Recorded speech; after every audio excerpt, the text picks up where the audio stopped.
I thought the new year would feel like the start of the rest of my life, and in a way, it did. Just not at all how I pictured it. Since January 1, things have been difficult, to say the least. I was sick for the first week of the year with a terrible flu. I slept straight through Georgia and Alabama just in time to witness at least a little bit of the bayou. Jason took care of me and the dogs the entire time I was sick, showing up for me when I needed him.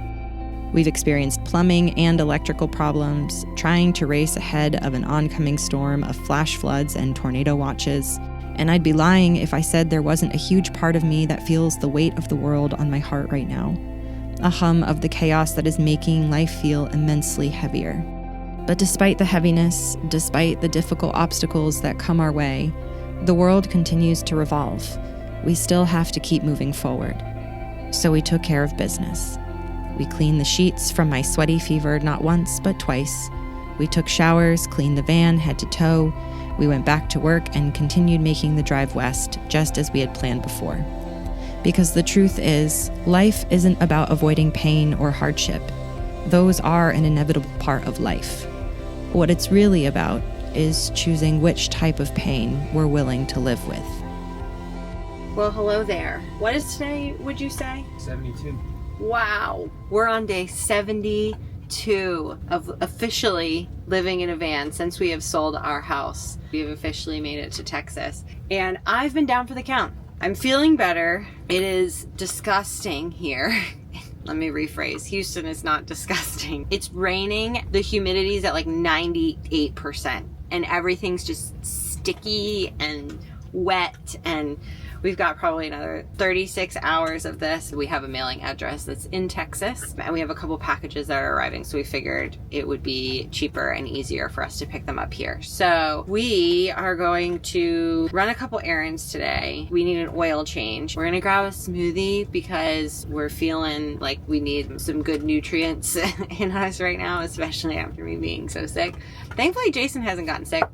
I knocked on wood, don't worry. Thank you. I think after that, we're gonna just try to figure out where we're gonna work for the day. It's Friday. Thank you, weekend, I pray. All we gotta do is make it through this next disgusting, humid 36 hours. I got, what did I get? A green detox something or whatever. It's got spinach, kale. Spinach.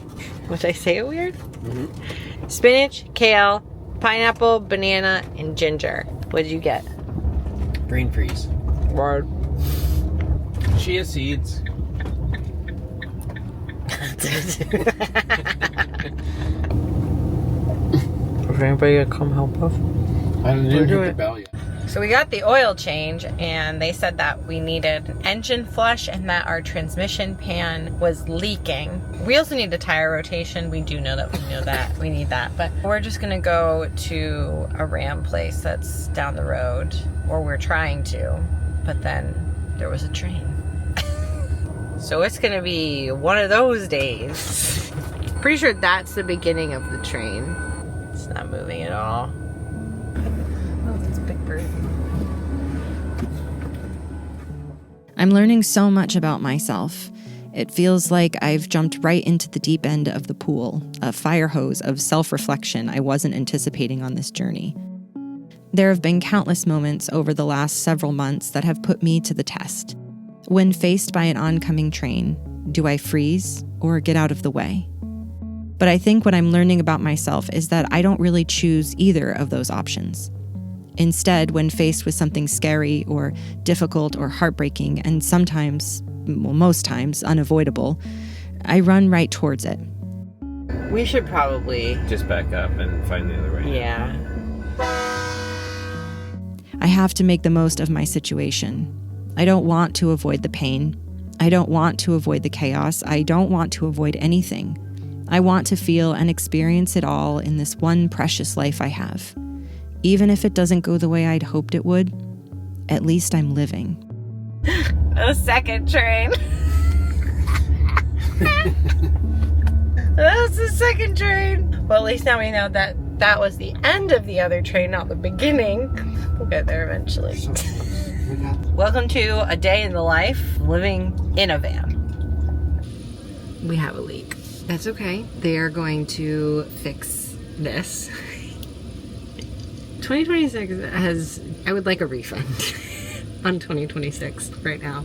It's not like a massive leak, but it's definitely a drip that there's like something, one of the pans, I guess, so they have to replace them, reseal them, put them back up. They're gonna have somebody working on this after their lunch break, so we're gonna hang out here while we do that. And then thankfully they're letting us bring the dogs inside, so we're gonna be working and taking care of the dogs inside of the mechanics. So that's good. We're doing great. We're doing so good. Pray for us. He's pick 6. Really good in all 3 phases. It's hard to be a great team. Excellent news. The van is fixed. Ta-da! It took a little bit less time, and it took quite a lot less money than we thought it was going to also. They were nice. They were super nice. Yeah, it ended up being what, like $438 or something like, or $434 and change, which is like exponentially less than we thought it was going to be. We thought we were going to be like paying $1,500. So we're going to head to the Harvest House and we're going to just hang out the rest of the day. It's been a lot. So on our way. Lately, I've been feeling extremely helpless because the world around me is catastrophically capsizing. I think it's to be expected when we're constantly inundated all day, every day, with all of the horrific things in our feed and right outside our front doors. I try to remind myself that these feelings are normal, that it's important for me to feel every single one of these feelings, to remind me that I still have my humanity, that I haven't been completely desensitized yet, that I still have empathy. It's hard sometimes to not feel guilty for allowing myself to experience joy while so many people are hurting. I think that's another thing I'm learning, what it means to feel joy amongst pain. How it's so important to take care of yourself in a world that is constantly trying to shut you down, to numb you and make you feel less than, to make you feel helpless. But joy refuels you. Joy allows you to be realigned with who you truly are deep in your core, and allows you to show up in the world in the way you actually want, in a way the world needs us to. So, in a way, joy is an act of resistance. Maybe we all need to be seeking out more joy in our everyday, to run towards that oncoming train with a smile on our face that says, "You cannot and will not take my joy from me. You cannot and will not take me down." Hey, do you mind if in your video I give a little plug for my gas cashback app? Go for it. Yeah, say it. Because everyone that we refer, we get 10 cents per gallon. Throw it in there. So when you sign up for our gas cash app, cashback app, Yep. Keep going. You got this. then you'll save money at the pump. So, what gas? Just all the gas, or what's the, is it like Chevron? Not residential. Not like not like gas stove. like what gas? Oh, it's a, you never know. Oh, Sorry. What's the app called? So they should download it. Oh, use the link in the bio, in the description. Link in bio. Link in description. Below. Subscribe. Subscribe below. Subscribe. This is your time to go download the app and subscribe to the channel. Thanks, y'all. Y'all. I'm in Texas, y'all. Jason and I like to always have a book we're reading together. The chapter we read last night from our current book talks about how there is no such thing as a life without pain. How we live in this world that is teaching us about how we're told to constantly choose happiness and avoid pain when that is just not physically possible. There will always be problems in our lives, and usually the question we ask ourselves is, what do we want our lives to look like? What do we believe a happy life looks like? When in fact, the real question we should be asking ourselves is significantly more self-defining. In the book, the author says, "What is the pain that you want to sustain?" That's the hard question that matters, the question that will actually get you somewhere. It's the question that can change a perspective, a life. It's what makes me, and you, you. It's what defines us and separates us and ultimately brings us together. I think for me, I'm learning that I thrive in levels of discomfort. It puts me into a situation where I have to see what I'm truly capable of. I appreciate the hard work and the pain that comes with having to learn and figure things out, to become self-sustaining rather than always depending on another person to do something for me. The fact that we converted this van speaks volumes regarding the type of life I want to live. It was infuriatingly difficult to build it out and took nearly a year. But now I have learned how to create a sustainable home, skills I can take with me as I venture into a new world of discomfort, of living in a van while we search for a new place to call home. Top of the morning, friends. We are in Houston proper officially. It's Sunday, it's a beautiful day, and we figured, one, we're gonna head over to Planet Fitness. We're gonna get a little bit of a sweat on and a shower, and then we're gonna run the dogs amok. And then we figured, since it's been a little bit of a rough go to the start of 2026, we are treating ourselves to something today that I'm very excited about. I've always wanted to do. I don't know if you're familiar with Meow Wolf, but they have, it's kind of, I don't even know how to explain it. It's like a interactive art thing, experience, whatever. I don't know. I've heard about it when I was living in Denver, and they have one now here in Houston. So I'm super excited. We got tickets. We're going to go do that this afternoon. So yay, I can't wait. But first, we really need to shower because you guys stink. Welcome to living in a van. We've heard this countless times. When we're faced with a struggle, it's not how we can get over it, how we can get around it. It's about how we get through it, how we find resolve even when there seems to be no opportunity for such a thing, how we keep going even when things feel impossible, even when things are difficult. And maybe we just need a moment to step outside of ourselves, outside of our normal rhythm, to play and love and jump and scream and cry and hug and laugh. Maybe instead of going out and seeking happiness, instead of trying to find all of the answers, we just simply allow ourselves to live, even within the messiness. I think that's the kind of life I want to live, the kind where things get messy. Messy means I'm growing. It means I'm learning something about myself, about the world around me. It means I'm not becoming complacent or allowing life to simply just pass me by. I'm a mess, but I love this beautiful mess of a life I'm creating.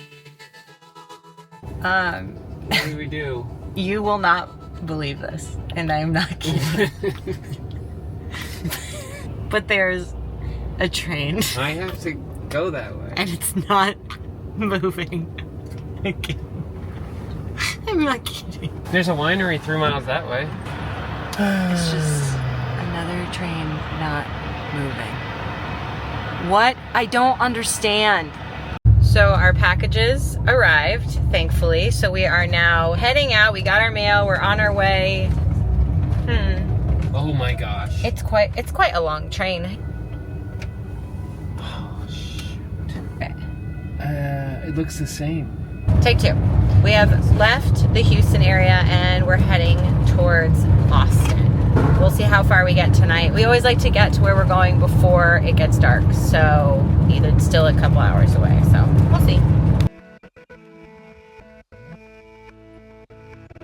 So we officially made it to the Austin, Texas area. I'm so excited. It's been a really long time since I've been here. So I'm excited to explore, and we have a long weekend, so we'll have extra time together as a family to do that. As I'm thinking about what I want this channel to look like, to see it grow, and we're almost to the point now that we're going to be looking at actual physical land, and I can't wait to share that with you. And as I think about all of this, I want to find new ways to grow this channel, and it takes time and energy to be able to make these videos and share with you. I've started doing something called memberships that they have on YouTube. And a membership is something just as small as like a cup of coffee you would get at like a gas station or something like that. And it's not an obligation. You can just show up and be here every week watching these videos, being a part of this journey with me. In exchange, as a part of the Friends of Lauren membership, you will also be getting access to behind the scenes photos that I will be sharing on YouTube exclusively. They won't be on other social media channels, and it's only photos that you'll be able to see as a member of Friends